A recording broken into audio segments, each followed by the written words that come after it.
साक्षी ने जैसे ही दरवाजा खोला वह चौंक कर 2 कदम पीछे हट गई। सामने खड़ा टोनी बगैर कुछ कहे मुस्कुराता हुआ अंदर दाखिल हो गया। तुम यहाँ पर? साक्षी चौंकते हुए बोली। क्या भूल गई अपने आशिक को? टोनी ने बेशर्मी से कहा। भूल जाओ उन बातों को, मेरी जिंदगी में जहर मत घोलो। साक्षी रोवासी होकर बोली। चिंता मत करो, मैं तुम्हें ज्यादा तंग नहीं करूंगा। लो यह देखो। टोनी ने एक लिफाफा साक्षी को देते हुए कहा। साक्षी ने लिफाफे से तस्वीर निकाल कर देखी तो उसे लगा मानो आसमान टूट पड़ा हो। उन तस्वीरों में साक्षी और टोनी के अश्लील पोज थे। यह अलग बात थी कि साक्षी ने टोनी के साथ कभी भी ऐसा वैसा कुछ नहीं किया था। यह सब क्या है? साक्षी घबरा गई और डर कर बोली। बस छोटा सा नजराना। क्या चाहते हो तुम? साक्षी ने कांपते हुए पूछा। ज्यादा नहीं, बस 1 लाख दे दो, फिर तुम्हारी छुट्टी। टोनी बेशर्मी से बोला। लेकिन यह फोटो तो झूठे हैं, ऐसा तो मैंने कभी नहीं किया था। जाने मन, यह फोटो देखकर कोई भी इन्हें झूठा बता सकता है? तुम इतने कमीने हो गए, यह मैंने कभी नहीं सोचा था। आजकल सिर्फ पैसे का जमाना है जिसके लिए लोग अपना ईमान बेच देते हैं। टोनी ने बेशर्मी से कहा। साक्षी बुरी तरह घबरा गई। उसे यह भी डर था कि कहीं कोई आ ना जाए, लेकिन वह दोनों यह नहीं जानते थे कि 2 आंखें बराबर उन पर टिकी थी। साक्षी ने टोनी को भला बुरा कहकर 1 महीने का समय ले लिया। टोनी दरवाजा खोलकर बाहर निकल गया। एकाएक साक्षी की रुलाई फूट पड़ी। वह लिफाफा अब भी उसके हाथ में था।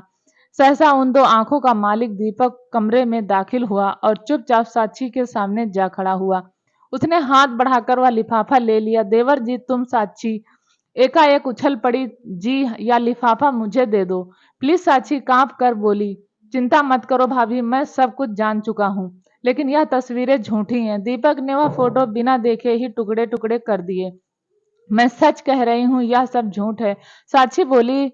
कौन था वह कमीना जिसने हमारी भाभी पर कीचड़ उछालने की कोशिश की है? दीपक ने पूछा। लेकिन चिंता मत कीजिए भाभी, अगर उस कुत्ते से लड़ना होता तो उसे यहीं पकड़ लेता, लेकिन मैं नहीं चाहता कि आपकी जरा भी बदनामी हो। दीपक का सहारा पाकर साक्षी ने उसे हिचकते हुए बताया। उसका नाम टोनी है, वह मेरी क्लास में पढ़ता था। उससे थोड़ी बहुत बोलचाल थी, लेकिन प्यार तो था ही नहीं। उसका पता भी बता दीजिए। लेकिन तुम करना क्या चाहते हो? मैं अपनी भाभी को बदनामी से बचाना चाहता हूँ। तुम उसका क्या करोगे? उसका मुरब्बा तो बना नहीं सकता, लेकिन उस नीच का अचार जरूर बना डालूंगा। तो उस बदमाश के चक्कर में मत पड़ो, मुझे मेरे हाल पर ही छोड़ दो। लेकिन दीपक के दबाव डालने पर साक्षी को टोनी का पता बताना ही पड़ा। पता जानने के बाद दीपक तेज कदमों से बाहर निकल गया। दीपक को टोनी का घर ढूंढने में ज्यादा समय नहीं लगा। घर में ही टोनी की छोटी सी फोटोग्राफी की दुकान थी। दीपक ने पता किया कि टोनी के 3 बहनें हैं और माँ विधवा है। दीपक ने टोनी को फोटो खिंचवाने के बहाने टोनी से दोस्ती कर ली और दिल खोल कर खर्चा किया। उसने टोनी की एक बहन ज्योति को अपने प्यार के जाल में फंसा लिया। एक दिन मौका पाकर दीपक और ज्योति पार्क में मिले और शाम तक मस्ती करते रहे। उस दिन टोनी अपने दुकान में अकेला बैठा था। तभी दीपक की मोटरसाइकिल वहां आकर रुकी। दीपक को देखते ही टोनी का चेहरा खिल उठा। उसने खुश होते हुए कहा। आओ दीपक, मैं तुम्ही को याद कर रहा था। तुमने याद किया और हम हाजिर हैं, हुक्म करो। दीपक ने स्टाइल से कहा। बैठो यार, क्या कहूँ, शर्म आती है। बेहिचक बोलो, क्या बात है? क्या तुम मेरी कुछ मदद कर सकते हो? बोलो तो सही, बात क्या है? मुझे 5,000 की जरूरत है। कुछ खास काम है? टोनी हिचकते हुए बोला। बस इतनी सी बात, अभी लेकर आता हूँ, दीपक बोला और 1 घंटे में ही उसने 5,000 की गड्डी लाकर टोनी को थमा दिया। टोनी दीपक के एहसान तले दब गया। कुछ दिनों बाद ज्योति की हालत खराब होने लगी। उसे उल्टियां होने लगी। जांच करने के बाद डॉक्टर ने बताया कि वह माँ बनने वाली है। यह सुनकर सब हैरान रह गए। ज्योति की माँ ने रोना शुरू कर दिया, लेकिन टोनी गुस्से में ज्योति को मारने दौड़ा। ज्योति लपक कर बड़ी बहन के पीछे छुप गई। बता, कौन है वह कमीना जिसके साथ तूने मुंह काला किया? टोनी ने सख्त लहजे में पूछा। ज्योति सुबक रही थी। उसकी माँ और बहनें रोए जा रही थी और टोनी गुस्से में ना जाने क्या क्या बके जा रहा था। काफी दबाव डालने पर ज्योति ने दीपक का नाम बता दिया। यह सुनकर हैरान रह गए सब। टोनी अब ढीला पड़ गया था। दीपक को घर बुलाकर बात की गई, लेकिन वह साफ मुकर गया और उसने शादी करने से इनकार कर दिया। एक पल के लिए टोनी को गुस्सा आ गया और वह गुर्रा कर बोला। अगर मेरी बहन को बर्बाद किया तो मैं तुम्हारा खून पी जाऊंगा। तुम्हारा ख्याल क्या है कि मैंने चूड़ियां पहन रखी हैं? दीपक सख्त लहजे में बोला। तुमने हमसे किस जन्म का बदला लिया है? टोनी की माँ रोते हुए बोली। आप जरा चुप रहिए माँ जी, पहले इस खलीफा से निपट लूं। दीपक ने कहा और टोनी को घूरने लगा। टोनी ने पैंतरा बदला और हाथ पैर जोड़कर बोला, मैं तुम्हारे आगे हाथ जोड़ता हूँ दीपक, मेरी बहन को बर्बाद मत करो। तुम किस गलतफहमी के शिकार हो रहे हो? दीपक बोला, देखो दीपक, मेरी बहन से शादी कर लो, तुम जो कहोगे मैं करने के लिए तैयार हूँ। टोनी हार कर बोला, तुम क्या कर सकते हो भला? तुम जो कहोगे मैं वही करूंगा। टोनी गिड़गिड़ा कर बोला, अपनी इज्जत पर आंच आए तो कितना तड़प रहे हो, क्या दूसरों की इज्जत नहीं होती है? दीपक शांत होकर बोला, क्या मतलब है तुम्हारा? टोनी बुरी तरह चौंका। अपने गिरेबान में झांक कर देखो टोनी, सब मालूम हो जाएगा। एकाएक दीपक का लहजा बदल गया तो सब कुछ समझ गया।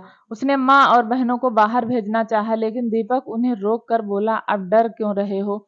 घर के सभी लोगों को बताओ कि तुम कितने मासूमों का बसा बसाया घर तबाह करने पर तुले हो। तुम कौन हो? टोनी हैरत से बोला, तुम मेरी बात का फटाफट जवाब दो वरना मैं चला। दीपक जाने के लिए लपका, लेकिन मैंने किसी की जिंदगी बर्बाद तो नहीं की।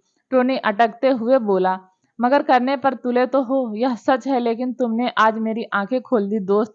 आज मुझे एहसास हुआ कि पैसे से कहीं ज्यादा इज्जत की अहमियत होती है। टोनी बुझी आवाज में बोला। दीपक के होठों पर मुस्कुराहट नाच उठी। ज्योति भी मुस्कुराने लगी। अब क्या इरादा है प्यारे? दीपक ने पूछा। वह सब झूठ था, मैं कसम खाता हूँ कि सारे फोटो और निगेटिव फाड़ दूंगा, टोनी ने कहा। यह अच्छा काम अभी करो, सबके सामने करो, दीपक ने कहा। तो उन्होंने पेट्रोल डालकर सारे गंदे फोटो और निगेटिव जला डाले और दीपक से बोला, माफ करना दोस्त, मैंने लालच में पढ़कर लखपत बनने का यह तरीका अपना लिया था। माफी मुझसे नहीं, पहले अपनी माँ से मांगो, फिर मेरी माँ से मांगना। तुम्हारी माँ? हाँ, साक्षी यानी मेरी भाभी माँ। वह माफ कर देंगी तो मैं भी तुम्हें माफ कर दूंगा। दीपक बोला, मंजूर है, लेकिन मेरी बहन इसका फैसला भी भाभी ही करेंगी। साक्षी के पैर पकड़कर माफी मांगते हुए टोनी ने बोला, आज से आप मेरी बड़ी दीदी हैं। चला तो था चाल चलने, लेकिन आपके इस होशियार देवर ने ऐसी चाल चली, नहले पे दहला मारकर मुझे चित कर दिया। क्या इस नालायक को माफ कर सकेंगी? साक्षी ने गर्व से देवर की ओर देखा और टोनी, फिर कभी ऐसी अश्लील हरकत मत करना। माफी मिलने के बाद टोनी ने साक्षी को अपनी दीपक का मामला बताया तो साक्षी ने दीपक को घूरते हुए, दीपक यह सब क्या है?